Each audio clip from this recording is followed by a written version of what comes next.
Hello students, I am here again to continue the lesson Economic Development. In the last session, I had stopped after discussing the difference between developed or developing nations, developed and underdeveloped or developing nations. Today, let us continue and see on what basis the countries are grouped this way. The World Bank, in its World Bank report, classifies the countries as high, medium, and low income countries, and all countries with middle and low income are referred to as developing countries. Here, GNI means the gross national income, previously known as gross national product. It is the total domestic and foreign output claimed by residents of a country. The GNI per capita is the dollar value of country's final income in a year divided by its population. All data is in US dollars. Ranking shown are those given by the World Bank. You can see that how it is shown. Now, how do we measure economic development? Some economic indicators must be there, is it not? So, economists have advocated different indicators. Prominent one is based on the economic income generated in a country. You can see how it is shown. The indicators are national income, per capita income, and by including other parameters like food, shelter, education, health, or other similar social factors. These are also called alternative indicators, among which Human Development Index is very important. I have already told that it is the human beings or the human resource who run the country and who bring development to the country. So, these are the economic development. Just now I told you indicators of economic development. Now you already know the definition of national income. I have just put it for you. Higher is the income, higher is the development, but if the population is increasing along with national income, then the progress will be slower. You know that the income is same, but the population, if the population is increasing, naturally the progress will not be there. Therefore, comparison of economic development between countries with different levels of population will not be correct. Hence, per capita income is being used as indicator.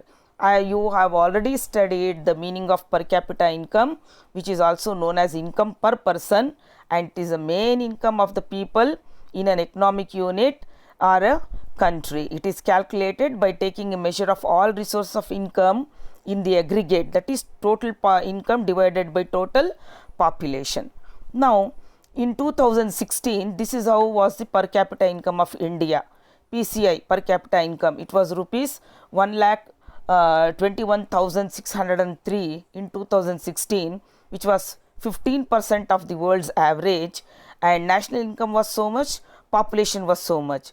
India is the 7th largest in the country, but in terms of PCI, we rank 143rd place among 138 countries. So, therefore, the per capita income is not again adequate indicator of economic development for the following reason, because it is the average of the income, which means it can't show the actual income or the status of a country. Per capita income cannot indicate the development of a country alone. Therefore, Human Development Index is taken into consideration. Now, what is Human Development Index? Human development, you know that if the human beings are developed, definitely they are going to develop the country in return. Therefore, how is human development defined by different people? Mahbub ul Haq, a Pakistani economist, argued that a decent standard of living requires a healthy and long life, literacy, and income to purchase the minimum amenities, and he called human development, isn't it? If I have to develop myself, I need a healthy life which should be long. I should be educated and I should earn some money through which I can take care of my family. Amartya Sen of India also defined human development as expansion of the capabilities of people. And what are those capabilities? Again, health, education and purchasing power. Now, how to measure the human development? So, there is an index, there is a measurement tool which is called as Human Development Index. It is the average the United Nations Development Program, which is in shortcut called as UNDP, has constructed the Human Development Index. The core capabilities of a country's population are defined, measured and combined to derive the composite HDI. See, this is how the HDI, the average of these things, will arrive at the Human Development Index. That is health, education and living standard. Now, how health is defined? I have made slide like this. When I say health, it is life expectancy. People should be healthy enough to live longer. And how can people live longer? When they get nutritious food, they are having good health, maintaining hygiene, and when the environment is clean.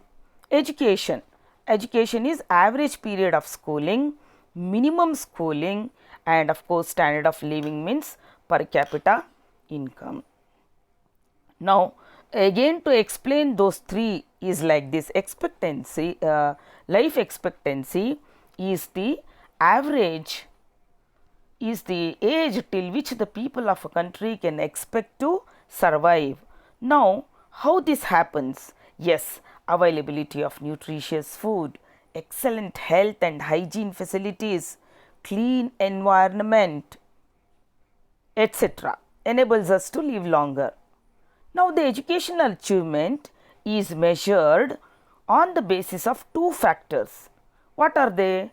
The average period of schooling completed by individual above 25 years and the expected period of school education that the children of 5 years might receive in their life. So, how many years a 25-year-old person has got his education, and how many years a child of 5 years who joins the school is going to get his education. The standard of living, of course, is measured with the help of the per capita income. When the average of all these three is measured, we arrive at the Human Development Index. See, this is the pictorial representation of HDI, Human Development Index. You can see how beautifully it is depicted. Now, HDI of India, Human Development Index of India, among 138 countries in the year 2012, these are statistics. 2012 was, HDI was just 0.554. We were ranking 136th place, second last place. Among 138 countries, we are in the last but second place, 136th place. Life expectancy was just, the average people were living up to 65.8 years, and the PCI was $3,203, and average schooling was just 4.4 years. Very, very bad. Now, this is how in the textbook it is shown. Top 10 countries are given here in the chronology. From Norway is the first place, and the 10th place is Denmark, and India is in 135th rank out of 187 countries in the year 2013-14. Now, in global ranking, each dot shows each country. You can see in the year 2017, India ranked 130th place. So, 130th dot is ours. First dot is Norway, you can see. Second is Switzerland. third is Australia, fourth is Ireland, fifth is Germany, and goes on. And we are in the 130th place, and the last five you can see Nigeria is the 189th place. This is how we are ranking as per our HDI. Now this is one more statistics is here. Between from 2010 to 2017, India's ranking, you can just see 136, 2012 131, then 14 130, 15 131, 16 129, 17 130. This is how the statistics shows about the human progress of India's progress in human development. Now we know there are many causes for that. N number of causes are there, but mainly the causes are broadly divided as economic, political, social, inequality in terms of income, status, sex or gender, etc. And now population, slum, when we come to illiteracy, there is lot of gender inequality, unemployment, poor health, malnutrition, environment pollution, etc. Now, when we come to gender inequality, we all know that 50% of India's population is women. We share the 50% of everything, but 50% is not given to us. Women who form half of population have the capabilities to work in all fields. After independence, our constitution has assured equality of freedom and opportunities to both men and women. Yet, many types of discriminations are found against women, which proves unequal treatment of women. Gender discrimination is found in various dimensions of Indian society. See, this is how I have shown in a graph gender discrimination, society, economy, politics, even in education. See, this is how there is lot of gender inequalities there. 65.4% of women are literate as compared to 82.14% of men. In case of employment, 100 enrollment of girls in primary 100% is there, but only 74.6 will go to higher education. In child sex ratio, for 1000 boys only 919 girls are there. Lot of female infanticide is taking place, and women hold only 11% of seats in Lok Sabha and 46% in Panchayat Raj institutions.